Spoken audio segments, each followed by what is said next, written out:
السلام عليكم ورحمة الله وبركاته. هذا الفيديو اعترافي ابتز الفتاة في صنعاء، لكن قبل أن نبدأ لكم الفيديو أريد أن أقول كلمة لمن يمشي في هذا الطريق. الحياة معادلة، اعمل لدنياك فكما تدين تدان. عدلها لا مفر منها، دقة بدقة.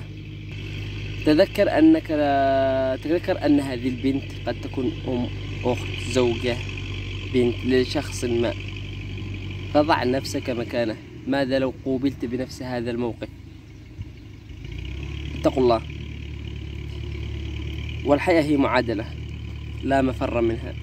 حصل بيننا تواصل حب، بس استمرنا حوالي سنة ونص.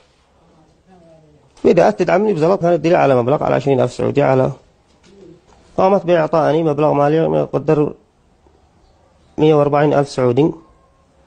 ادتني يعني كان كل شهر تديلي 20,000 سعودي، مرة 10 ومرة 5، يعني في عدد متفرغة.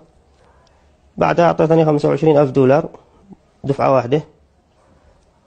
مرة ادتني 3 بنادق دفعة واحدة، مرة 2 دفعة واحدة.